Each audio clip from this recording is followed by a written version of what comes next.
नमस्कार, good morning. क्या हाल चाल है प्यारे बच्चों। मेरा नाम है संजय भंडारी और स्वागत है आप सभी का मेरे YouTube चैनल केमिस्ट्री पेज में। इस YouTube चैनल पर हम लोग एक क्रैश कोर्स चला रहे हैं नीट JEE 2021, जिसमें हम लोग केमिस्ट्री सब्जेक्ट की पूरी तैयारी करवाएंगे। तो बच्चों, इस क्रैश कोर्स के अंदर आपको ये सारी चीज़ें मिलने वाली है। हम लोग पहले करते हैं फुल चैप्टर रिवीजन, उसके बाद आपका ऑनलाइन टेस्ट होता है चैप्टर वाइज भी और कंबाइंड भी। उसके बाद प्रीवियस ईयर पेपर सोल्यूशन होगा JEE और नीट का, और साथ में आपको प्रैक्टिस करने के लिए प्रैक्टिस शीट भी दी जाएगी। और अगर इन केस चैप्टर में कोई डाउट आता है तो आप मुझे मेरे टेलीग्राम ग्रुप मैसेज करके पूछ सकते हैं। तो सारी चीजों का लिंक इस वीडियो के डिस्क्रिप्शन में है। तो आज हमारे पास होने वाला है NEET previous year paper solution. Chapter होगा इलेक्ट्रोकेमिस्ट्री। तो 2004 से लेकर 2020 तक जितने भी क्वेश्चन इलेक्ट्रोकेमिस्ट्री में आए हैं उनका हम एनालिसिस करेंगे। 48 यहां पर पूछा है कितने नंबर ऑफ फैराडे चाहिए होते हैं 20 ग्राम कैल्शियम फ्रॉम मॉल्टन कैल्शियम क्लोराइड। तो CaCl2 को जब हम इलेक्ट्रोलाइज करेंगे तो हमें मिलेगा Ca2 positive plus 2Cl negative. Clear. यहां पर N की वैल्यू है 2, 2 इलेक्ट्रॉन का एक्सचेंज हो रहा है। तो हम यहां पर लिख सकते हैं कि 1 mole of calcium required 2 Faraday electricity, और 1 मोल ऑफ कैल्शियम का वेट कितना दे रखा हमें 40 ग्राम। तो 40 gram of calcium required 2 Faraday. तो कितने ग्राम के लिए निकालना है 20, जस्ट आधा कर दो। तो 1 फैराडे इलेक्ट्रिसिटी इज रिक्वायर्ड। तो आंसर हो जाएगा 1। 73 on electrolysis of dilute sulphuric acid using platinum electrode the product obtain at anode will be. तो देखो, जब हम सल्फ्यूरिक एसिड का इलेक्ट्रोलाइसिस करते हैं तो हमें क्या मिलेगा बच्चों 2H plus and SO4 minus minus, और डाइल्यूट है तो वाटर भी होगा। तो वाटर कैसे करेगा बच्चों H plus and OH minus. ठीक है। अब देखो बच्चों, ये दोनों जाएंगे हमारे पास कैथोड पर। तो कैथोड पर क्या मिलेगा हमें, हाइड्रोजन गैस मिलेगी, और ये दोनों जाएंगे एनोड पर। ठीक है। लेकिन बच्चों देखो, OH माइनस जो है SO4 माइनस माइनस से पहले डिस्चार्ज हो जाएगा, इसीलिए एनोड पर हमें केवल वाटर मिलेगा और ऑक्सीजन गैस मिलेगी। तो बच्चों आंसर हो जाएगा यहां पर 2 ऑक्सीजन गैस। पहला क्वेश्चन पूछा है फॉर द सेल रिएक्शन। एक सेल रिएक्शन दे रखी है Fe3 plus 2I minus Fe2 plus और I2। तो बच्चों यहां पर आपको सेल पोटेंशियल दे रखा है, टेम्परेचर दे रखा है, और पूछा है स्टैंडर्ड गिव्स free energy of the cell reaction will be, और साथ में फैराडे कांस्टेंट भी दे रखा है। तो डेल्टा जी की वैल्यू हमें मालूम करनी है। तो डेल्टा जी की वैल्यू मालूम करने के लिए फॉर्मूला होता है डेल्टा जी, अच्छा स्टैंडर्ड रखो इसे, minus NF E not cell, यही पढ़ा था हमने। ठीक है। अब देखो माइनस, यहाँ पर N की वैल्यू कितनी है, कितने इलेक्ट्रॉन का एक्सचेंज हो रहा है। तो बच्चों यहाँ पर टोटल इलेक्ट्रॉन का एक्सचेंज हो रहा है 2 इलेक्ट्रॉन का एक्सचेंज हो रहा है। ठीक है। तो 2 इलेक्ट्रॉन एक्सचेंज हो रहे हैं यानी N इक्वल टू हो जाएगा 2। तो 2 इंटू फैराडे कितना है 9600। ई सेल की वैल्यू कितनी है 0.24। तो बच्चों ये निकल के आ जाएगा -46320, और ये होती है वैल्यू बच्चों जूल पर मोल। ठीक है। तो इसको आपको किलो जूल में चेंज करना है, तो बच्चों हो जाएगा -46.32 किलो जूल पर मोल। तो आंसर हो जाएगा बच्चों डी। नेक्स्ट हमारे पास है एक इलेक्ट्रोकेमिकल सेल दे रखा है जिसमें ZnSO4 की कॉन्सेंट्रेशन दे रखी है और CuSO4 की कॉन्सेंट्रेशन भी दे रखी है। ठीक है। और इस सेल को हमने E1 सेल दिया, बाद में बोला कि हमने ZnSO4 की कॉन्सेंट्रेशन को चेंज कर दिया, इतना कर दिया, और CuSO4 की कॉन्सेंट्रेशन को इतना कर दिया, तो वो जो सेल E2 बनेगा। अब ये बोल रहा है कि E1 और E2 के बीच में क्या रिलेशन है, तो देख लेते हैं बच्चों। तो सबसे पहले हमारे पास है E1 के लिए सेल पोटेंशियल काउंट करना, तो हम ये इसका यूज करेंगे कहां पर, नेक्स्ट इक्वेशन। नेक्स्ट इक्वेशन, तो नेक्स्ट इक्वेशन बच्चों क्या थी हमारे पास, E cell equal to nought cell minus 0.0591 by n. और यहां पर था बच्चों लॉग, ऊपर आएगा हमारे पास प्रोडक्ट की कंसंट्रेशन बाय रिएक्टेंट की कंसंट्रेशन। ठीक है, तो सबसे पहले हमारे पास E1 सेल जो हमारा ZnSO4 और CuSO4 वाला है, Zn की 0.01 दे रखी है। ठीक है बच्चों, तो देखो E cell equal to E not cell minus 0.0591 by n. N का मतलब कितने इलेक्ट्रॉन एक्सचेंज हो रहे हैं? 2 इलेक्ट्रॉन एक्सचेंज हो रहा है। ठीक है, 2 ऊपर लिखेंगे बच्चों Zn प्लस प्लस की कॉन्सेंट्रेशन, नीचे लिखेंगे Cu प्लस प्लस की कॉन्सेंट्रेशन। ठीक है, अच्छा इतना तो सेम रहने वाला है, केवल मैं इसको चेंज करता हूं बस, है ना। अब देखो यहां पर आ जाएगा बच्चों लॉग Zn की कॉन्सेंट्रेशन कितनी है? 0.01 बाई 1। तो यहां पर फिर हमें आगे करेंगे तो आ जाएगा बच्चों log 1 बाई 100। ठीक है, और log 1 बाई 100 को हम कैसे लिख सकते हैं? log 1 minus log 100। ठीक है बच्चों, तो यहां पर इसकी वैल्यू कितनी आ जाएगी? -2 आ जाएगी, है ना बच्चों। तो अब देखो E cell equal to E not cell minus 0.0591 by 2 into -2, है ना। अल्टीमेटली हमारे पास जो E सेल आ जाएगा, देखो E cell equal to E not cell plus 0.0591। तो हमारे पास एक E सेल की वैल्यू ये आ गई है, इसको हम 1 मान ले या E1 मान ले इसको, है ना, E1 मान ले। अब E2 की भी ऐसे निकालनी है, तो E2 के लिए क्या हो जाएगा बच्चों? फॉर E2, है ना, E cell equal to E not cell minus 0.0591 by N की वैल्यू कितनी है? 2 आ जाएगी। अगेन लॉग, ऊपर इस समय बच्चों Zn की वैल्यू कितनी हो गई? 1 हो गई, और CuSO4 की कितनी हो गई? 0.01। ठीक है, अच्छा अब मैं केवल इतने पोर्शन को सॉल्व कर रहा हूं, लॉग वाले को, है ना। देखो 0.01 ऊपर था तो टोटल वैल्यू कितनी आई थी? -2। तो 0.01 नीचे है तो इस समय वैल्यू कितनी आएगी? 2। ठीक है, तो यहां पर बच्चों देखो सीधे मैं निकाल रहा हूं E cell to E not cell minus 0.0591 into 2 by 2, 2 कटा, तो अल्टीमेटली हमारे क्या पास आई? E cell equal to E not cell minus 0.0591। ये हमारे पास दूसरी इक्वेशन आ गई, है ना, यानी ये E2। तो बच्चों देखो यहां पर E सेल में से हम वैल्यू घटा रहे हैं और यहां हम E सेल में से वैल्यू जोड़ रहे हैं, इसका मतलब जो E1 है वो E2 से ज्यादा है, तो आंसर हो जाएगा E1 is more than E2, तो आंसर हो जाएगा C। नेक्स्ट है question number 2, the pressure of H2 required to make the potential of H2 electrode 0 in pure water. तो देखो यहां पर सबसे पहले हम जो है बनाने के लिए रिएक्शन लिखेंगे, तो 2H प्लस 2 इलेक्ट्रॉन माइनस, तो हो जाएगा बच्चों H2। ठीक है, और H2 यहाँ पर गैस है। अब देखो नेक्स्ट इक्वेशन से हम इस प्रॉब्लम को सॉल्व करते हैं, तो E cell equal to E not cell minus 0.0591 by N।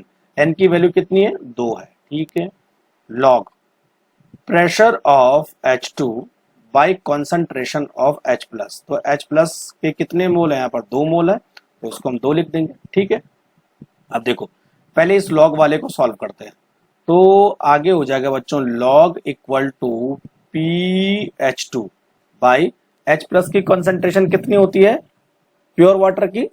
10 की पावर -7। ठीक है बच्चों, और ये हो जाएगा 2।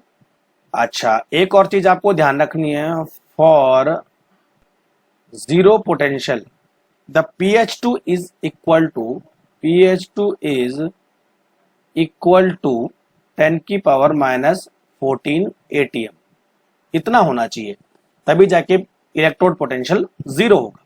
तो बच्चों हम क्या करेंगे? अब देखो आगे लॉग 10 की पावर -14 बाई, नीचे भी क्या हो जाएगा 10 की पावर -14, तो यहां पर क्या हो जाएगा लॉग 0।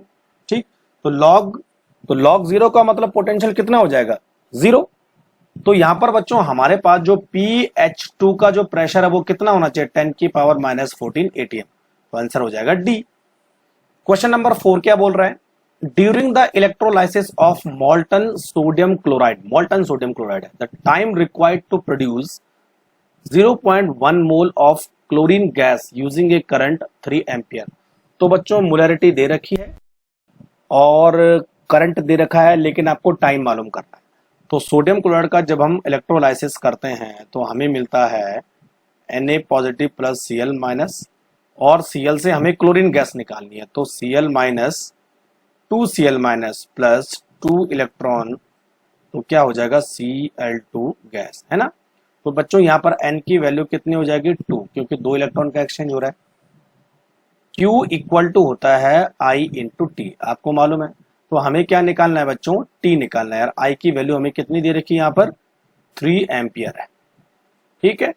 अच्छा, अब हमारे पास जो फॉर्मूला वो कैसे आता है, देखो W इक्वल टू E यानी equivalent weight by 96500 into Q, ऐसा कुछ आता है ना।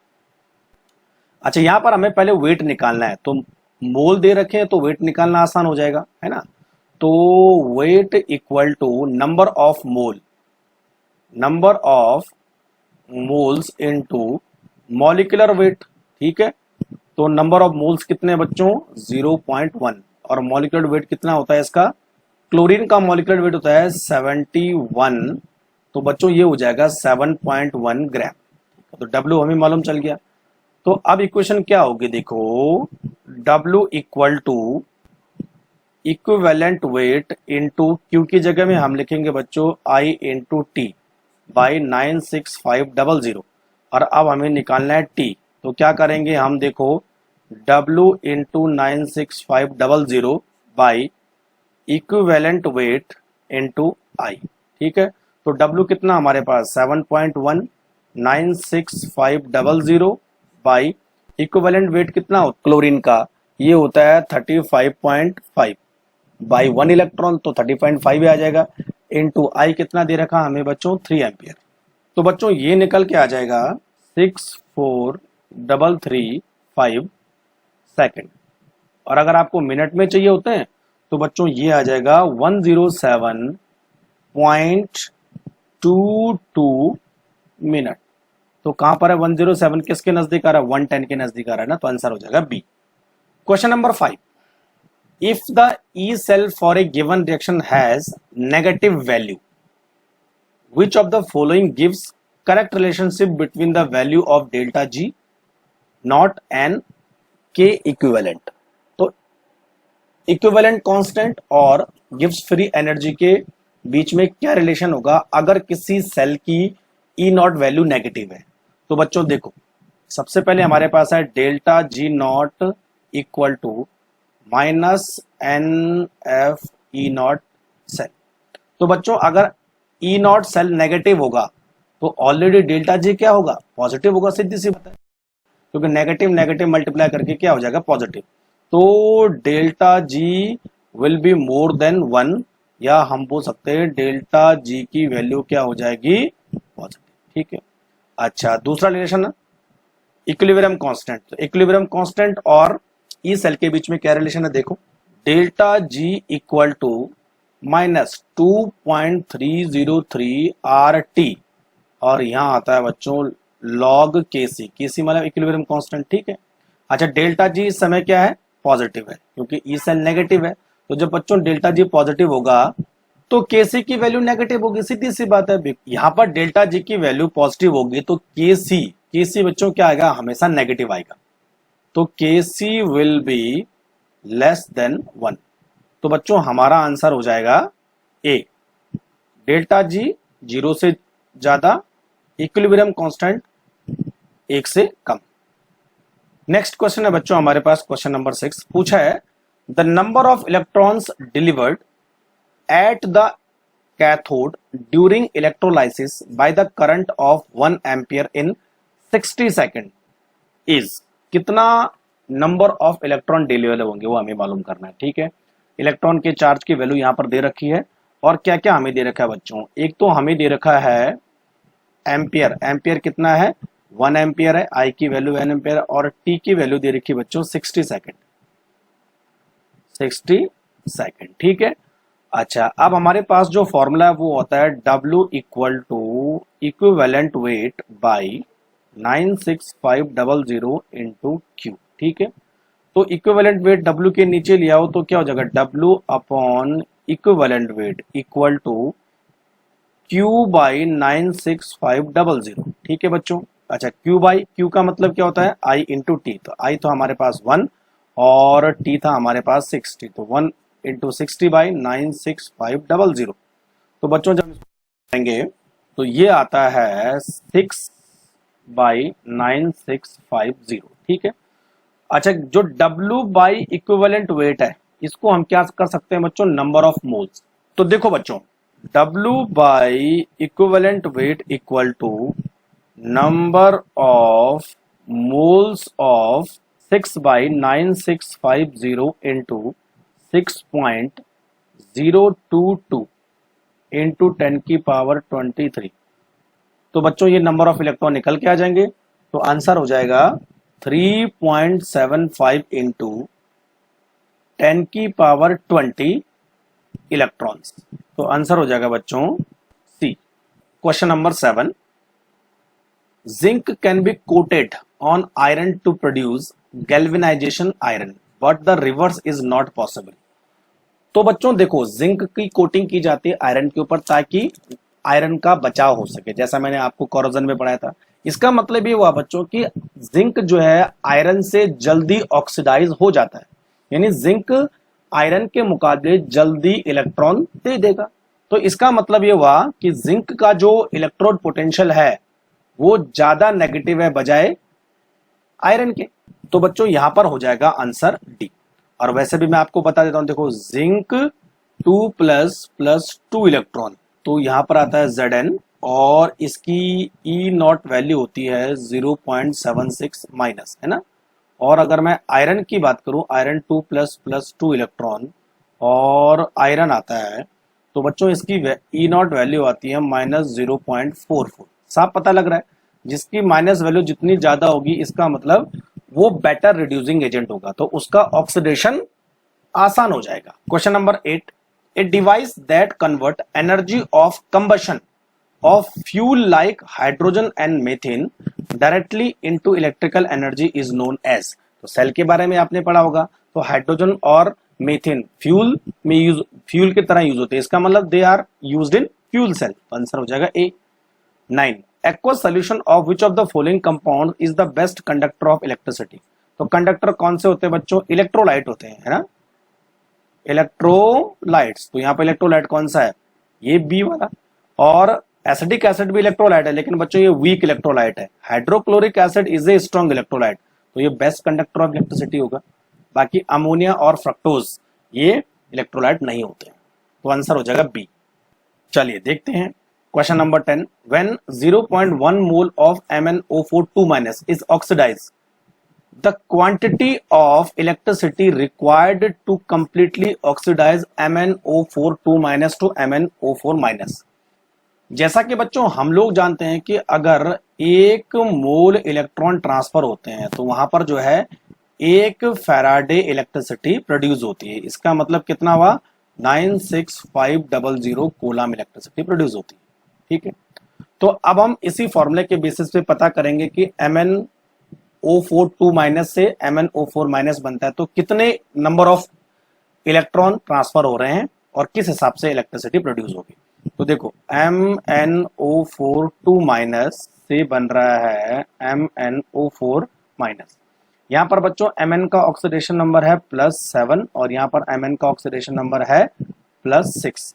इसका मतलब क्या हो रहा है कि एक इलेक्ट्रॉन का ट्रांसफर हो रहा है, एक इलेक्ट्रॉन का ट्रांसफर हो रहा है। इसका मतलब 1 मोल अगर MnO4 बनेगा तो इतनी ही इलेक्ट्रिसिटी प्रोड्यूस होगी। तो यहां पर हम लिखेंगे 1 मोल ऑफ MnO4 बन रहा है तो 96500 इलेक्ट्रिसिटी कूलम इलेक्ट्रिसिटी प्रोड्यूस होगी। और वहां पर क्या दे रखा, 0.1 मोल। तो 0.1 मोल के कितना होगा 0.1 इंटू 96500, ये काट दो और आपका काम बन जाएगा 9650, आंसर हो जाएगा 965 कूलम यानी सी।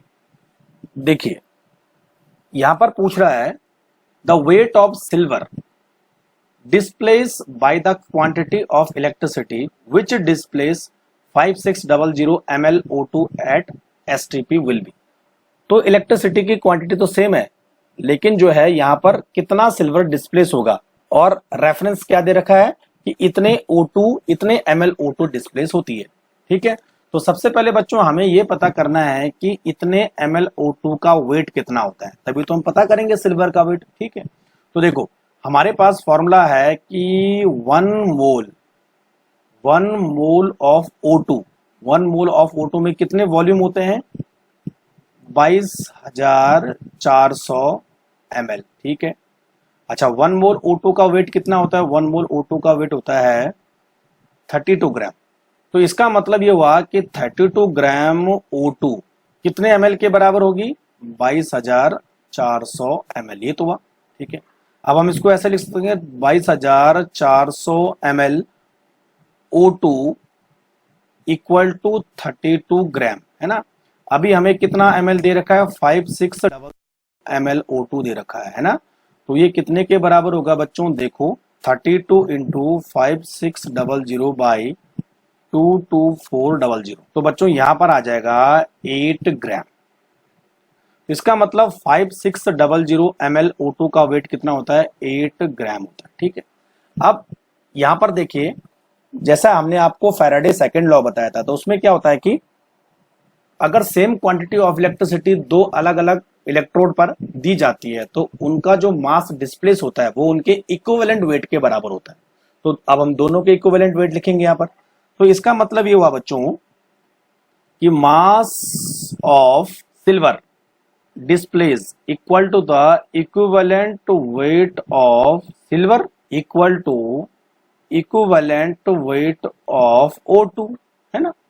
अच्छा, इक्विवेलेंट वेट ऑफ सिल्वर कैसे लिखेंगे हम, weight of Ag by equivalent weight of Ag equal to weight of O2 by equivalent weight of Ag। ठीक है, अच्छा वेट ऑफ Ag हमें निकालना है, तो वेट ऑफ Ag हमें निकालना है, इक्विवेलेंट ऑफ Ag का मतलब होता है कि molecular weight by number of electron exchange. तो मॉलिक्यूलर वेट कितना है 108 बाई 1। ठीक है, अच्छा यहां पर जो है वेट ऑफ O2 कितना है 8 ग्राम दे रखा है, इक्विवेलेंट वेट ऑफ O2, अच्छा यहां पर O2 होगा, सॉरी, है ना।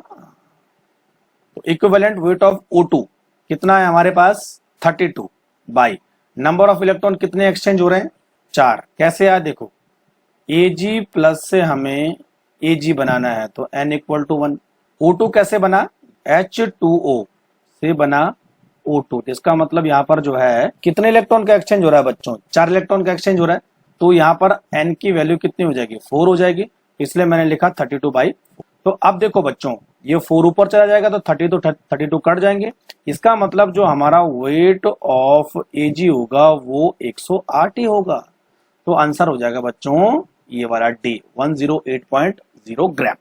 चलिए देखिए question number 12, A hydrogen gas electrode is made by dipping platinum wire solution of HCl of pH 10 and by passing hydrogen gas around the platinum wire at 1 atm pressure, the oxidation potential of electrode would be।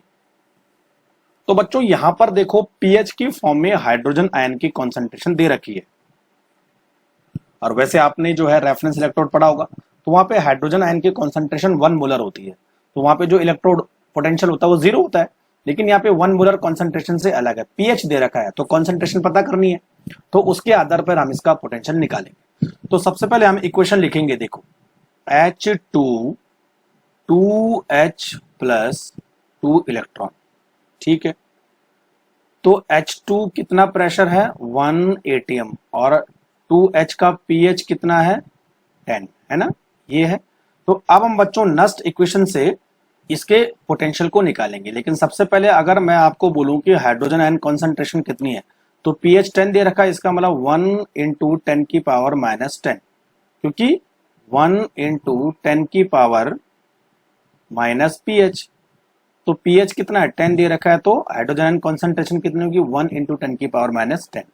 अब next equation apply करो, तो E cell equal to E not cell minus 0.0591 by N, और यहां पर आ जाएगा बच्चों log, ऊपर आ जाएगा हमारे पास H आयन की कॉन्सेंट्रेशन, ठीक है, तो H आयन कितने हैं 2 हैं, और नीचे आ जाएगा बच्चों H2, ठीक है। तो H2 बच्चों गैस है, तो PH2 हम इसको लिखेंगे। अब मैं पहले इसको सॉल्व करता हूं, देखिए लॉग H आयन कॉन्सेंट्रेशन कितनी है यहाँ पर 10 की पावर माइनस 10, तो ये हो जाएगा 10 की पावर माइनस 10 बाई, और PH का प्रेशर कितना है 1 है, तो मैं 1 ही लिखूंगा नीचे, ठीक है। तो बच्चों आप देखो E नॉट सेल, और ये बच्चों ये माइनस क्या हो जाएगा प्लस हो जाएगा 0.0591 इंटू ये वाला 2 आगे आ जाएगा 2 बाई 2, एन की वैल्यू कितनी है 2, और यहां पर आ जाएगा बच्चों लॉग 10 की पावर 10, तो ये 2 से 2 कट जाएगा, ठीक है। तो अब हम लिखेंगे इसमें, अब देखो बच्चों हाइड्रोजन आयन पोटेंशियल जो है स्टैंडर्ड कितना होता है 0 होता है, तो ई सेल की जगह में लिखेंगे 0 प्लस 0.0591 इंटू 10 आगे आ जाएगा, और लॉग 10 की वैल्यू कितनी होती है 1 होती है, तो बच्चों हमारा आंसर हो जाएगा 0.591, आंसर है B.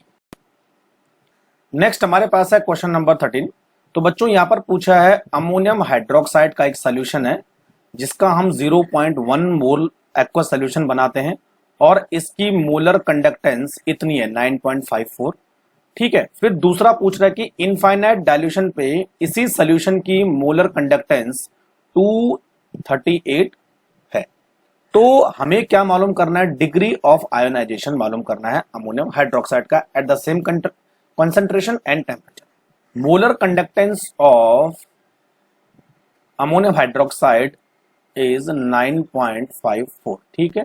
All molar conductance of ammonium hydroxide at infinite dilution, इस पर मोलर कंडक्टेंस कितनी दे रखी है बच्चों 238, ठीक है। अच्छा हमें निकालना है यहाँ पर डिग्री ऑफ आयोनाइजेशन, तो डिग्री ऑफ आयोनाइजेशन को हम रिप्रेजेंट करते हैं अल्फा से, तो अल्फा बराबर होता है बच्चों lambda M by lambda naught M into 100, तो आप सीधे वैल्यू पुटअप कीजिए, तो लैम्डा एम कितना है 9.54 बाई 238 इंटू 100, और बच्चों ये निकल के आता है 4.008%, यानी 4%, तो बच्चों आंसर हो जाएगा हमारा सी। क्वेश्चन नंबर 14, यहां पर एक रिएक्शन दे रखी है ZnAg2OH2O, यहां पर क्या है Ag बन रहा है, Zn सोल्यूशन में आ रहा है और 2OH सोल्यूशन में आ रहा है। अच्छा दोनों के हाफ सेल पोटेंशियल दे रखे हैं, देखो Zn का ऑक्सीडेशन हो रहा है और उसका जो है रिडक्शन पोटेंशियल यहाँ पे दे रखा है -0.76 वोल्ट। इसी तरह बच्चों Ag2O का रिडक्शन हो रहा है, Ag में कन्वर्ट हो रहा है, उसका जो है रिडक्शन पोटेंशियल इतना दे रखा है। तो सीधा सीधा पूछा है कि सेल पोटेंशियल क्या होगा, तो यहां पर बच्चों हो रहा है ऑक्सीडेशन, है ना, यानी जिंक का हो रहा है ऑक्सीडेशन और इसका हो रहा है रिडक्शन, ठीक है। तो बच्चों ये जिंक हो गया हमारे पास एनोड, और यहां पर ये सिल्वर हो गया कैथोड। तो सीधे सीधे आपको अब फॉर्मूला लगाना है E not cell equal to E not cathode minus E not anode, ऐसा कोई फॉर्मूला था। अच्छा ई नॉट कैथोड की वैल्यू कितनी है 0.34 माइनस ई नॉट एनोड की वैल्यू कितनी है -0.76। नेक्स्ट हमारे पास है क्वेश्चन नंबर 15, पूछा है limiting molar conductivity of NH4OH is equal to, तो किसके बराबर होगा। तो बच्चों अगर आपने कॉलरस लॉ पढ़ा होगा तो उसके बेसिस पे आप इसका आसानी से जवाब दे सकते हैं। तो limiting molar conductivity of NH4OH ये किसके बराबर होता है बच्चों ionic molar conductivity of NH4 plus और ionic molar conductivity of OH minus, ये तो होता है। अच्छा, इस इक्वेशन को हम कैसे मालूम करेंगे? जब हमारे पास स्ट्रॉन्ग इलेक्ट्रोलाइट है उनकी मोलर कंडक्टिविटी हमें मालूम होगी। ठीक है बच्चों, तो इसमें आंसर आ जाएगा डी। देखो, अगर NH4Cl की मोलर कंडक्टिविटी में NH4OH को प्लस करेंगे और NaCl को माइनस करेंगे तो हमें ये इक्वेशन मिल जाएगी। अब देखो कैसे। तो सबसे पहले NH4Cl, limiting molar conductivity of NH4Cl, NH4Cl को हम कैसे लिखेंगे बच्चों? देखो, ionic molar conductivity of NH4 plus plus ionic molar conductivity of Cl minus. ठीक है, अब ये हो गया हमारे पास पहली इक्वेशन। उसके बाद प्लस करना है, प्लस में दूसरी कौन सी है? NaOH। तो NaOH को हम कैसे लिखेंगे? देखो, NaOH। ठीक है, तो NaOH ionic molar conductivity of Na plus plus ionic molar conductivity of OH minus. ठीक है, ये दूसरी, और इससे माइनस करना है NaCl को। तो NaCl को हम कैसे लिखेंगे बच्चों? Na plus plus Cl minus. अब देखो बच्चों, यहाँ का प्लस Cl यहाँ का माइनस Cl कट जाएगा, क्योंकि ये माइनस हो जाएगा इसको। अब यहाँ का Na प्लस यहाँ का Na प्लस कट जाएगा, तो बचा कौन? OH और NH4OH। तो आपको सीधे सीधे ये इक्वेशन मिल जाएगी। तो बच्चों आंसर हो जाएगा D. Question number 16, the standard electrode potential of the three metal, XYZ तीन मेटल है, उनका स्टैंडर्ड इलेक्ट्रोड पोटेंशियल दे रखा है। देखो, X का हमारे पास कितना है? -1.2 वोल्ट।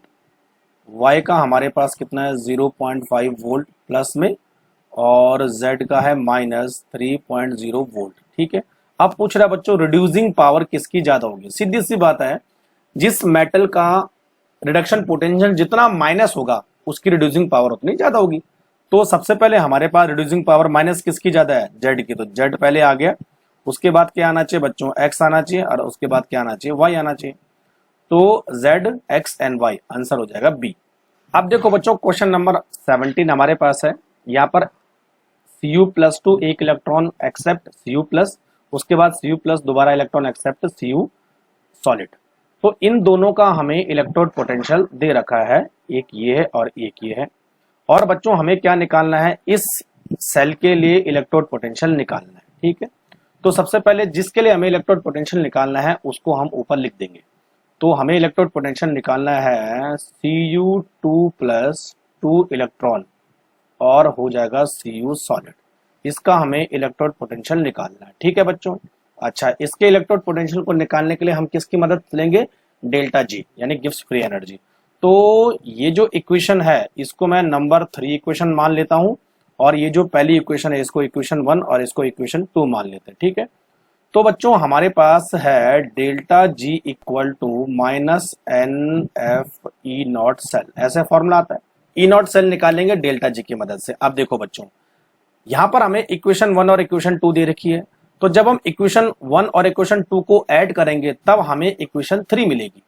ठीक है, तो हम यहां पर लिखेंगे adding of equation number 1 and 2 to get equation 3। तो इसका मतलब इक्वेशन 1 और इक्वेशन 2 के गिब्स फ्री एनर्जी को प्लस करेंगे तब हमें जो है थर्ड वाले की गिब्स फ्री एनर्जी मिलेगी, और गिब्स फ्री एनर्जी मिल जाएगी तो हम ई सेल आराम से निकाल लेंगे। तो सबसे पहले हमें क्या करना है? गिब्स फ्री एनर्जी निकालना है। तो बच्चों फर्स्ट के लिए जो गिब्स फ्री एनर्जी का फॉर्मूला होगा वो होगा delta G equal to -NF cell. ये तो हुआ। अच्छा, अब देखो, तो यहां पर निकालेंगे delta G equal to minus N की वैल्यू कितनी है? केवल एक ही इलेक्ट्रॉन है, तो -1 इंटू एफ की वैल्यू कितनी है? 96500, लेकिन एफ को मैं केवल एफ ही लिख रहा हूं। ठीक है, देखो इंटू, अब ई सेल की वैल्यू कितनी है? 0.15। तो बच्चों यहां पर डेल्टा जी की वैल्यू कितनी आएगी? -0.15 एफ। ठीक है, दूसरे के लिए डेल्टा जी की वैल्यू कितनी आएगी? दूसरे के लिए बच्चों डेल्टा जी की वैल्यू आएगी, अगर आप देखोगे तो 0.50 एफ, इतनी आएगी। बात एक ही है, क्योंकि वहां पर भी एक इलेक्ट्रॉन का एक्सचेंज हो रहा है। तो अब हमें डेल्टा जी दोनों इक्वेशन के लिए मिल गया है। तो अब हम क्या करेंगे बच्चों? जो फाइनल डेल्टा जी है इक्वेशन 3 का डेल्टा जी, उसको मैं डेल्टा जी, चलो थर्ड लिखता हूं, equal to delta G one plus delta G two, है ना, इनको ऐड कर दे रहा हूं। तो डेल्टा जी वन कितना है हमारे पास, -0.15 f, इसको इधर करो, प्लस -0.50 f। ठीक है बच्चों, तो ये आ जाएगा आगे जाके, देखो -0.15 -0.50, और f को हमने क्या ले लिया है, कॉमन ले लिया है। ठीक है, तो इन दोनों को अगर हम प्लस करेंगे तो वैल्यू माइनस में आ जाएगी, दोनों प्लस हो जाएंगे, तो हो जाएगा बच्चों -f0.65। ये हमारे पास डेल्टा जी फाइनल इक्वेशन, जो इक्वेशन 3 है उसकी वैल्यू आ गई है। ठीक है, तो अब देखो हम फॉर्मूले में पुटअप करेंगे, -f0.65 equal to minus n, कितना हमारे पास ऊपर देखो 2 इलेक्ट्रॉन का एक्सचेंज हो रहा है, तो n इक्वल टू 2 हो जाएगा, 2 into F into E cell निकालना हमने। ठीक है, यानी ई नॉट जो सेल होगा वो होगा, तो हो जाएगा 0.65/2। तो यहाँ पे बच्चों आंसर हो जाएगा हमारे पास 0.325 वोल्ट। तो आंसर हो जाएगा बच्चों ए। तो बच्चों नेक्स्ट हमारे पास है, यहां पर पूछा है standard electrode potential for tin. तो टिन के लिए स्टैंडर्ड इलेक्ट्रोड पोटेंशियल 0.15 और क्रोमियम के लिए बच्चों दे रखा है -0.4। अब इन दोनों को मिला के हम सेल बनाएंगे, तो उस सेल का पोटेंशियल कितना होगा। सेल का पोटेंशियल कैसे मालूम करेंगे, E not cell equal to E not cathode, ऐसे था, माइनस ई नॉट एनोड। ठीक है, अच्छा कैथोड कौन सा है बच्चों, जिसकी वैल्यू क्या है इस समय, प्लस में है, तो टिन इस समय कैथोड की भूमिका निभाएगा, यानी टिन पर जो है रिडक्शन हो रहा है और क्रोमियम जो है ऑक्सीडेशन हो रहा है, तो क्रोमियम क्या होगा, एनोड होगा। तो देखो वैल्यू पुट अप करो, 0.54 माइनस 0.74, तो दोनों को आप जोड़ देंगे तो क्या हो जाएगा बच्चों, यहां पर 0.89 वोल्ट। तो आंसर हो जाएगा ए। नेक्स्ट हमारे पास है, for the reduction of silver ion with copper metal the standard reduction potential was found to be 0.46 plus में at 25 degree centigrade. The value of standard गिव्स फ्री एनर्जी, डेल्टा जी की value हमें निकालनी है। तो डेल्टा जी नॉट के लिए formula क्या होता है, N F E not cell. ठीक है, अच्छा ई नॉट सेल की वैल्यू हमें दे रखी है और एन की वैल्यू हमें मालूम करनी है। तो अगर सिल्वर और कॉपर की अगर हम बात करें, देखो बच्चों कॉपर प्लस सिल्वर, ठीक है, तो यहां पर आता है कॉपर +2 एंड सिल्वर। तो सिल्वर बच्चों यहां पर 2 सिल्वर यूज होंगे, 1 कॉपर यूज होगा, यहाँ पर कॉपर और 2Ag सॉलिड। तो यहाँ पर कितने इलेक्ट्रॉन का एक्सचेंज हो रहा है, 2 इलेक्ट्रॉन का एक्सचेंज हो रहा है, यानी n इक्वल टू 2 हो जाएगा। ठीक, अब n की वैल्यू मालूम चल गई है, डायरेक्ट जो है फॉर्मूले में पुटअप करो, तो -2 इंटू एफ की वैल्यू कितनी होती है 96500 इंटू ई सेल दे रखा है 0.46। तो बच्चों जब इसको कैलकुलेट करोगे तो ये निकल के आएगा -88780 जूल पर मोल। और अगर इसको किलो जूल में चेंज करना है तो बच्चों ये हो जाएगा -88.78 किलो जूल पर मोल। तो 88 कहां पर दे रखा है बच्चों, ये देखिए पहला वाला आंसर है, -89 हो जाएगा, तो 78 को हम नियर बाय, इसको हम 89 मान सकते ना, जूल पर मोल। ठीक है, तो आंसर हो जाएगा 1। क्वेश्चन नंबर 20 पूछ रहा है, increase in the equivalent conductance of a strong electrolyte. Strong electrolyte की इक्विवेलेंट कंडक्टेंस पूछ रहा है जब हम इसमें पानी मिलाते हैं, यानी डाइल्यूट करते हैं। तो सीधी सी बात है, जब आप स्ट्रॉन्ग इलेक्ट्रोलाइट में डाइल्यूट करोगे तो नंबर ऑफ आयन तो फिक्स होंगे, लेकिन बच्चों क्या होगा, उनकी मोबिलिटी बढ़ेगी। तो increase ionic mobility, number of ions कभी नहीं बढ़ेंगे क्योंकि नंबर ऑफ आयंस एक बार फिक्स हो गए। तो आंसर हो जाएगा बच्चों ए। नेक्स्ट क्वेश्चन है बच्चों हमारे पास क्वेश्चन नंबर 22, और 22 में क्या पूछा है देखिए, the equivalent conductance of M/32 solution of weak monobasic acid is 8.0। यहां पर इसका इक्विवेलेंट कंडक्टेंस दे रखा है, तो हम यहां पर लिखेंगे इक्विवेलेंट कंडक्टेंस ऑफ एक वीक मोनोबेसिक एसिड 8.0। ठीक है। और इनफाइनाइट डाइल्यूशन भी इसका इक्विवेलेंट कंडक्टेंस दे रखा है, तो इनफाइनाइट डाइल्यूशन पे इक्विवेलेंट कंडक्टेंस कितना है, 400। अब बच्चों हमने इसका डिसोसिएशन कांस्टेंट मालूम करना है। डिसोसिएशन कांस्टेंट का मतलब होता है Kc, और Kc इक्वल टू होता है C alpha square by 1 minus alpha. यहाँ पर बच्चों देखो अल्फा का मतलब होता है डिग्री ऑफ डिसोसिएशन, तो यहाँ पर एक वीक मोनोबेसिक एसिड है, इसका डिग्री ऑफ डिसोसिएशन कम होगा, 1 इज ग्रेटर देन अल्फा, तो 1 की वैल्यू अल्फा से ज्यादा है, तो नीचे क्या लिखेंगे हम, अल्फा। तो Kc equal to C alpha square बस।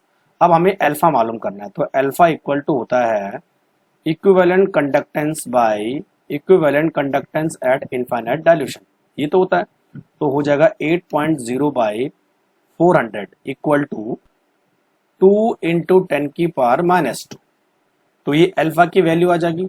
अब देखो Kc निकालो, Kc इक्वल टू C कितना दे रखा है बच्चों यहाँ पर, 1 बाई 32 इंटू अल्फा स्क्वायर, तो 2 इंटू 10 की पावर माइनस 2 का होल स्क्वायर। तो बच्चों इस पूरे को सॉल्व करोगे आप, तो यहाँ पर निकल के आ जाएगा 1.25 इंटू 10 की पावर माइनस 5, तो आंसर हो जाएगा ए।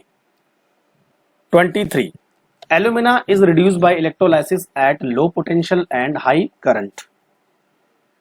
और यहाँ पर क्या क्या दे रखा है देखो, ये एक करंट की वैल्यू दे रखी है 4.0 इंटू 10 की पावर 4 एम्पियर करंट, तो दिया इसका मतलब I इक्वल टू 4.0 इंटू 10 की पावर 4 एम्पियर दे रखा है। ठीक है, 6 आवर यानी टी की वैल्यू भी दे रखी है 6 आवर, इसका मतलब क्या हुआ 6 इंटू 60 इंटू 60 सेकंड में हमें मालूम करना है। ठीक है, अच्छा what is the mass of aluminium produce, W की वैल्यू हमें करनी है। ठीक है, और एल्यूमिनियम का एटॉमिक वेट दे रखा 27। तो बच्चों देखो W equal to equivalent weight by 96500 into Q, ये एक फॉर्मूला हमारे पास, और Q इक्वल टू होता है I इंटू टी। सबसे पहले एल्यूमिनियम का इक्विवेलेंट वेट निकालते हैं, तो ये देखते हैं कि एल्यूमिना से एल्यूमिनियम बनने में कितने इलेक्ट्रॉन का ट्रांसफर हो रहा है। तो Al2O3 से हमें बनेगा 2Al, का मतलब N की वैल्यू कितनी हो जाएगी 3। तो देखो अब हम इक्वेशन लिखेंगे, इक्विवेलेंट वेट का मतलब क्या हुआ बच्चों की, equivalent weight of aluminium equal to atomic weight of aluminium by क्या आ जाएगा, नंबर ऑफ इलेक्ट्रॉन एक्सचेंज यानी N। तो N कितने हैं हमारे पास, 3 है। ठीक है, तो आप देखो फॉर्मूला कैसे लिखूंगा मैं, तो 27 इंटू क्यू क्या है I इंटू टी, तो I कितना है 4 इंटू 10 की पावर 4 इंटू टी कितना है बच्चों 6 इंटू 60 इंटू 60। ठीक है, बाई N की वैल्यू नीचे लिखेंगे, तो N की वैल्यू कितना है 3 इंटू 96500। तो जब इस पूरे को आप कैलकुलेट करोगे तो ये निकल के आ जाएगा 8.05 इंटू 10 की पावर 4 ग्राम। तो आंसर हो जाएगा बच्चों हमारे पास B. Question number 24, standard free energy of the formation in kilojoule per mole at 298 kelvin. इनका फॉर्मेशन का स्टैंडर्ड फ्री एनर्जी यानी गिब्स फ्री एनर्जी दे रखी है, किस किस की है देखो, -237.2, -394.4 and -8.2 for H2O CO2 and pentane. तो सबसे पहले इनका डेल्टा जी लिखो, डेल्टा जी किसके लिए है, ये वाटर के लिए। वाटर के लिए कितना है बच्चों डेल्टा जी, -237.2। उसके बाद डेल्टा जी किसके लिए, CO2 के लिए। CO2 के लिए कितना डेल्टा जी है, -394.4। और उसके बाद बच्चों डेल्टा जी किसके लिए, पेंटेन के लिए, तो C5H12 इसके लिए डेल्टा जी कितना दे रखा है, -8.2। तो हमने सबसे पहले सबकी गिब्स फ्री एनर्जी लिख दी है। उसके बाद क्या बोल रहा देखो, the value of E cell for the pentane oxygen fuel cell. हाँ, तो अब हमें इसके बेसिस पर पेंटेन ऑक्सीजन फ्यूल सेल का इलेक्ट्रोड पोटेंशियल, सेल पोटेंशियल मालूम करना है। ठीक है, तो सबसे पहले हम पेंटेन ऑक्सीजन फ्यूल सेल बनाएंगे, C5H12, और इसको हम जो है ट्रीट करेंगे 10H2O से, तो बच्चों यहाँ पर बनेगा, देखिए 5CO2 plus 32H plus 32 electron. अब O2 के लिए हम कैसा करेंगे, 8O2 plus 32H plus 32 electron, यानी पेंटेन जो है CO2 में कन्वर्ट होगा तो इलेक्ट्रॉन रिलीज करेगा और ऑक्सीजन इलेक्ट्रॉन को एक्सेप्ट करेगा। तो क्या बनेगा यहां पर बच्चों, 16H2O। ठीक है, तो इन दोनों को हम ओवरऑल रिएक्शन में कैसे ले सकते हैं, C5H12 plus 8O2, 5CO2 plus 6H2O plus 6H2O, और इसकी हमें बच्चों ई सेल वैल्यू मालूम करनी है। ठीक है, और हमें गिब्स फ्री एनर्जी दे रखी है। तो अब बच्चों जो हमारे पास ये जो इक्वेशन है, इससे हम जो है ई सेल वैल्यू निकालेंगे on the basis of Gibbs. तो हमारे पास किसी रिएक्शन की गिब्स फ्री एनर्जी कैसे निकालेंगे, reaction of Gibbs free energy बराबर Gibbs free energy of product minus Gibbs free energy of reactant. तो अब देखो प्रोडक्ट क्या है, हमारे पास CO2 और H2 है, इनकी गिब्स फ्री एनर्जी ऊपर दे रखी है। तो देखो प्रोडक्ट है 5 इंटू CO2 का कितना दे रखा है बच्चों, यहाँ पर 394 प्लस 6H2O, तो 6 इंटू H2O की कितनी दे रखी है बच्चों, 237.2, ये हो जाएगा।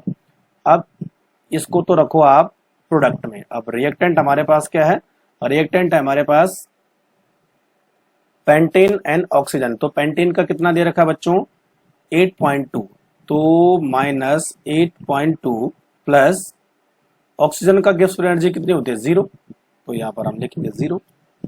तो बच्चों जब इस पूरे को आप कैलकुलेट करोगे तो ये निकल के आ जाएगा 3395.2 प्लस 8.2, और जब बच्चों आप इसको कैलकुलेट करोगे तो ये निकल के आ जाएगा माइनस 3395.2 प्लस 8.2, और ये हो जाएगा बच्चों हमारे पास 33.87 इंटू 10 की पावर 3 जूल पर मोल। अब हमें डेल्टा जी मालूम चल गया, अब ई सेल मालूम आराम से हो जाएगा। तो बच्चों देखो delta G equal to minus NF E not cell. ठीक है, तो डेल्टा जी हमारे पास कितना आया, 33.87 इंटू 10 की power 3 equal to minus N, N मतलब नंबर ऑफ इलेक्ट्रॉन कितने एक्सचेंज हो रहे हैं यहाँ पर, तो नंबर ऑफ इलेक्ट्रॉन एक्सचेंज हो रहे हैं बच्चों 32, तो हो जाएगा 32 इंटू एफ की वैल्यू कितनी है, 96500। तो बच्चों ई नॉट सेल निकल के आ जाएगा यहाँ पर 1.09 वोल्ट। तो आंसर हो जाएगा C. Question number 25, Kohlrausch's law. Kohlrausch's law states that, तो बच्चों सारे ऑप्शन अगर आप सही से पढ़ोगे तो यहाँ पर कॉलर्स लॉ क्या बोलता है, तो कॉलर्स लॉ बोलता है कि इनफाइनाइट डाइल्यूशन पे इक्विवेलेंट कंडक्टेंस, इनफाइनाइट डाइल्यूशन पे इक्विवेलेंट कंडक्टेंस किसके बराबर होता है, उसके मोलर आयनिक कंडक्टेंस के बराबर होता है। तो यहां पर बच्चों हो जाएगा हमारे पास A plus and molar ion conductance of B minus, ये तो हुआ। तो अगर आप सारे ऑप्शन को सही से पढ़ोगे तो बच्चों यहां पर आंसर आ जाएगा डी।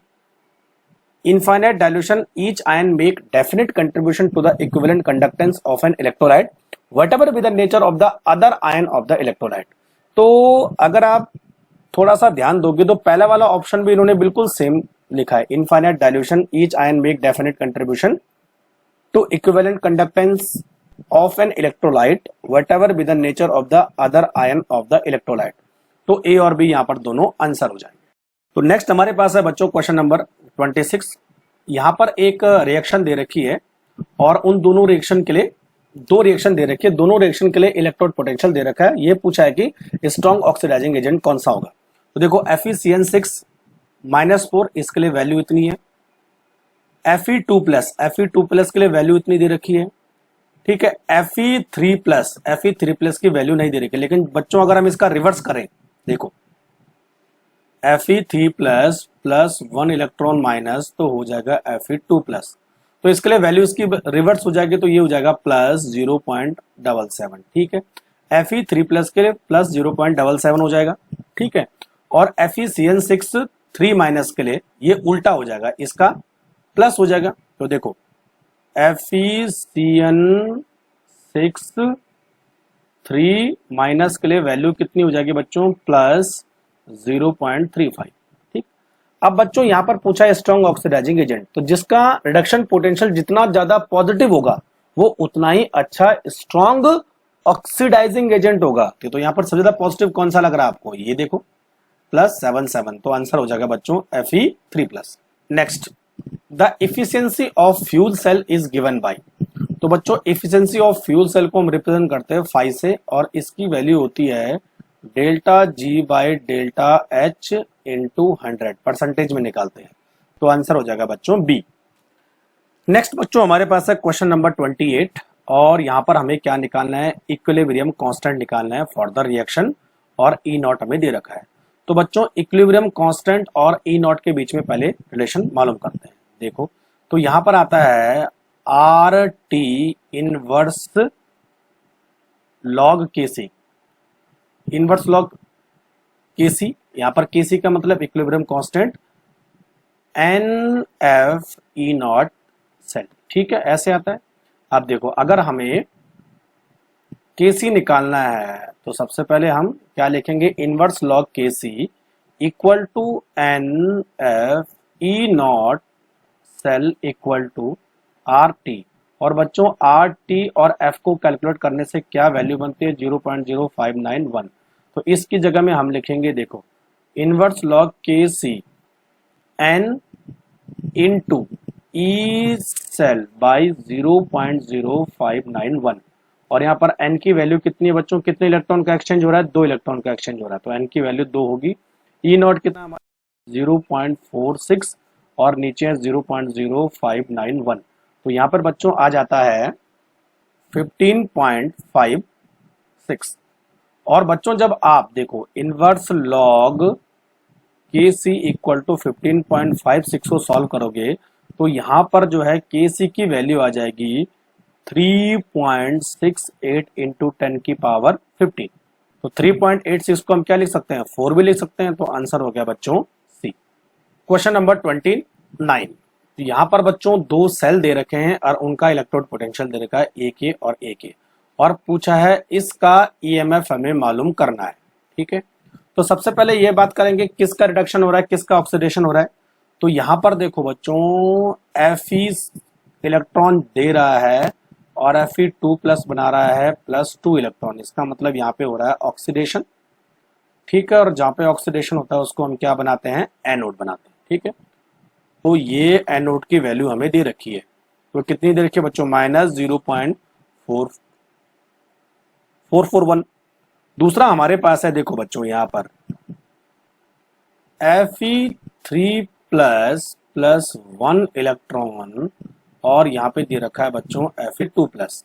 तो यहाँ इसका रिडक्शन हो रहा है, तो वैल्यू दे रखी है हमें, कितनी दे रखी है बच्चों, 0.771। तो एक एनोड बना दिया, एक कैथोड बना दिया। अब EMF कैसे मालूम करेंगे, EMF of cell equal to E not cathode minus E not anode, है ना, ये तो आपको मालूम है। तो कैथोड की वैल्यू हमारे पास कितनी है बच्चों, 0.771 माइनस 0.441, तो दोनों को जोड़ देंगे तो बच्चों ये आ जाएगी 1.212 वोल्ट। तो आंसर हो जाएगा D. A hypothetical electrochemical cell is, एक सेल बनाया है और ये बोल देंगे उसका EMF हमने इतना मेजर किया, तो सेल रिएक्शन क्या होगी। देखो बच्चों सेल रिएक्शन वेरी सिंपल है। सेल को हम कैसे लिखते हैं, देखो मेटल और इस तरह लिखते हैं, और मेटल आयन, है ना, उसके बाद सॉल्ट ब्रिज, और देन लिखते हैं मेटल आयन, और देन मेटल, ऐसे कुछ लिखते हैं। तो यहां पर अगर मेटल को मैं ए मान लो, तो मेटल आयन को क्या मानना पड़ेगा, ए प्लस मानना पड़ेगा, ठीक है। और दूसरा मेटल आयन क्या है, बी प्लस है और बी। तो इस रिएक्शन को हम कैसे लिखेंगे, देखो बच्चों, ए और प्लस बी प्लस, ठीक है। तो ए प्लस हो रहा है और बी आ रहा है, सिंपल सी बात है। तो आंसर हो जाएगा बच्चों ए। जैसे जिंक और कॉपर के केस में हमने किया था वैसे ही करना है। नेक्स्ट हमारे पास है 31, पूछा है 4.5 gram of aluminium is deposited at cathode from the Al3 plus solution by a certain quantity of electric charge. The volume of hydrogen produced at STP from H ion in the solution by the same quantity of electric charge will be. और यहाँ पर Faraday का second law हम इस्तेमाल करेंगे कि same quantity of electricity different electrolyte solution is proportional to their equivalent weight. कितना mass deposit होगा, कितना मास लिबरेट होगा, वो इसके इक्विवेलेंट वेट पे डिपेंड करेगा। तो यहाँ पे हम एक फॉर्मूला बनाएंगे बच्चों। तो देखो बच्चों इसको कैसे करेंगे, देखो वेट ऑफ एल्यूमिनियम यानी weight of aluminium by weight of hydrogen equal to equivalent weight of aluminium by equivalent weight of hydrogen, ठीक है। अच्छा, वेट ऑफ एल्यूमिनियम कितना हमें दे रखा है, 4.5 ग्राम, और वेट ऑफ हाइड्रोजन हमें मालूम करना है यानी HW हमें मालूम करना है। Equal to equivalent weight of aluminium कितना दे रखा है, 27, तो 27/3 हो जाएगा। 27/3, 3 इलेक्ट्रॉन जो है इसमें एक्सचेंज होते हैं bye equivalent weight of hydrogen. एक इलेक्ट्रॉन एक्सचेंज होता है और इसका एटॉमिक मास भी 1 होता है, तो 1 हो जाएगा, ठीक है।